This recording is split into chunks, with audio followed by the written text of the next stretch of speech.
O governo de Lula nem chegou aos 100 dias e muita gente já lamenta de ter votado no candidato do PT.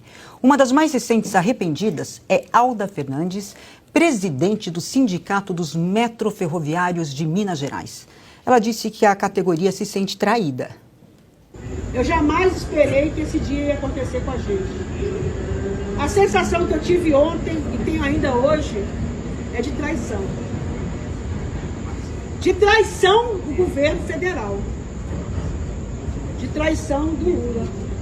Porque eu acreditei nele, a categoria acreditou nele, fizemos campanha, participamos de várias coisas, encontrei muitos companheiros na luta aqui para que ele fosse eleito e foi isso que ele nos deu. Na realidade é uma traição que ele fez com a categoria metroferroviária. O fato dele não receber essa categoria mostrou o quanto ele pouco se importou com a nossa venda. O escritor Paulo Coelho manifestou-se no Twitter. Décadas apoiando Lula, noto que seu novo mandato está patético. Cair na trampa de ex-juiz desqualificado, incapacidade de resolver problema do Banco Central, etc. Não devia ter me empenhado na campanha. Perdi eleitores, faz parte, mas não estou vendo o meu voto ter valido a pena.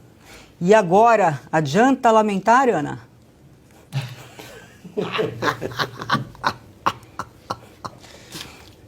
Não foi por falta de aviso, né, Cris? Então o pessoal já estava pedindo, sobe a plaquinha, aqui, ó, é essa, ó, porque não foi por falta de aviso. Uma coisa que não dá para a gente acusar o Lula é de estelionato eleitoral, porque tudo o que está acontecendo, ele disse que ia fazer de uma maneira ou de outra, ele deu todos os sinais, apesar de alguns tratados de paz, digamos assim, eles foram travestidos, né, com uma roupinha de tolerância, de amor ao mercado, de amor aos oponentes políticos, mas quem tem o DNA do PT, né, de roubalheira, de corrupção, de armação, de uma infinidade de penduricalhos num governo absolutamente voltado para si, para um projeto de poder.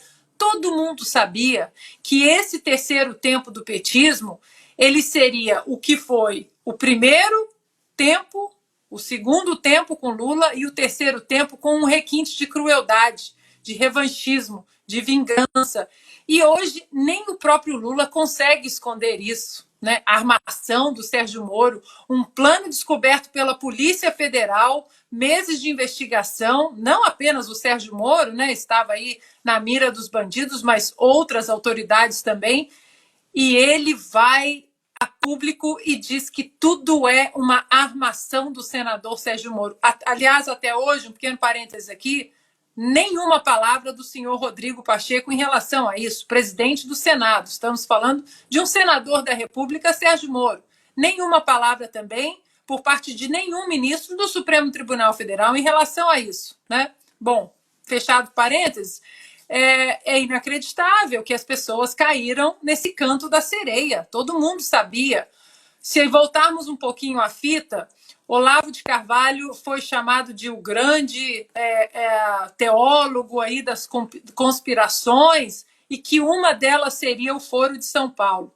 Ora, hoje eles falam do Foro de São Paulo, o próprio Lula, Gleisi, todos eles, né, Dirceu, eles falam do Foro de São Paulo com a boca cheia, porque nós sabemos que o que eles queriam, entrando na presidência, voltando para a presidência do Brasil, era isso, era continuar um projeto de poder além do Brasil, que colocava o Brasil na rota do Foro de São Paulo, mais uma vez, de mãos dadas com as ditaduras que fazem parte do Foro de São Paulo, com ditadores como Daniel Ortega, da Nicarágua, que nós não podemos, fomos censurados também durante a eleição presidencial, de tocar nessa relação ricamente, detalhadamente documentada.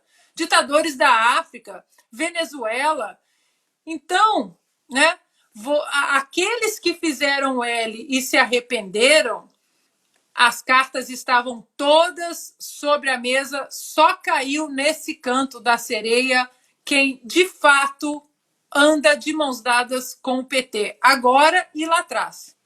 Silvio Nabarro, A sua opinião?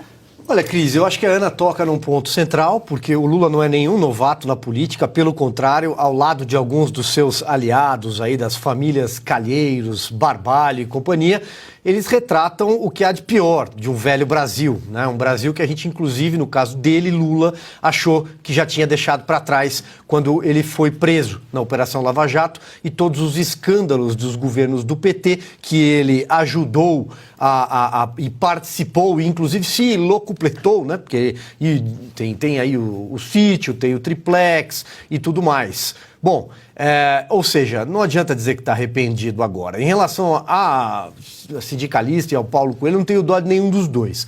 A sindicalista, porque ela apoiou o Lula e apoia o Lula, porque o fato de ter um sindicalista na presidência significa ampliar o seu poder de barganha, mais benefícios e empurrar o patrão contra a parede. No caso, o patrão é o Estado, nesse caso, mas eles fazem isso com as empresas, com a iniciativa privada também. No caso do Paulo Coelho, muito menos. Ele que vá agora às margens do rio Piedra, sente e chora, e chore. Porque, veja, ele galgou espaços na Academia de Letras e ganhou muito dinheiro com seus livros por ser um intelectual de esquerda, essa gente virtuosa, né? E por conta de tudo isso ficou famoso, ampliou ali o seu leque de participações na própria mídia, inclusive. Então, não tenho dó de nenhum dos dois. Agora, hoje é a sindicalista e o Paulo Coelho. Tem mais alguns nos últimos meses. Seguramente pode apostar que até o final do ano, esse governo não tem 100 dias ainda, até o final do ano, com certeza serão milhões de pessoas arrependidas.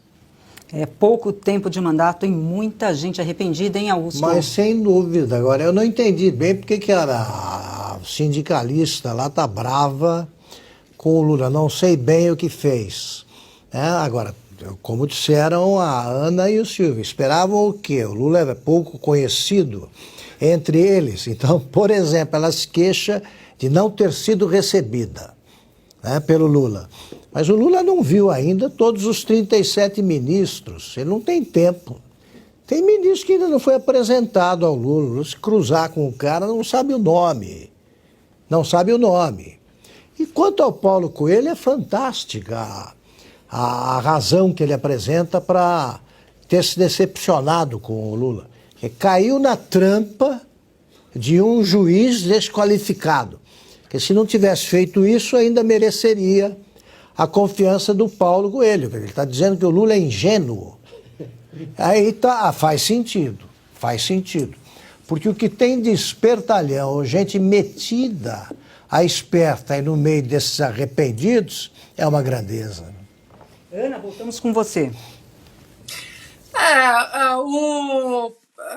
Tem dois pontos que eu queria acrescentar rapidamente. O primeiro é que muita gente aí que se auto-intitula conservador, liberal, né, que não quis aí, não vou mexer com o bolsonarismo, porque o bolsonarismo não é o conservador raiz, não é o conservadorismo raiz, e tentou colocar no mesmo patamar Bolsonaro e Lula e pregou o voto nulo. Não, porque o voto nulo é belo e é moral, e votar nulo nessa eleição não tem problema nenhum. Olha, essa conta é de vocês também. Esse desgoverno, ele faz parte da conta de vocês também.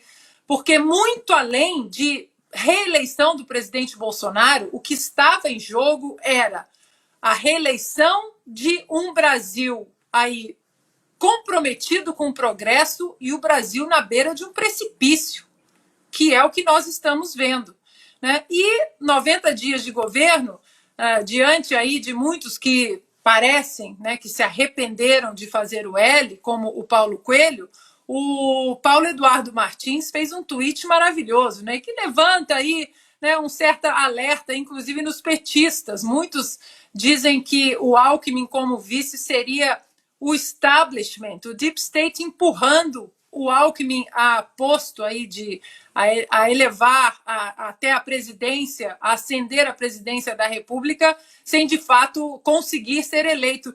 E aí o Paulo Eduardo Martins tuitou isso numa brincadeira aí com o alquimista, né? Começou a alquimia. E tem muita gente preocupada, né? Se de fato o impeachment do Lula já está no radar, inclusive da turma do Alckmin.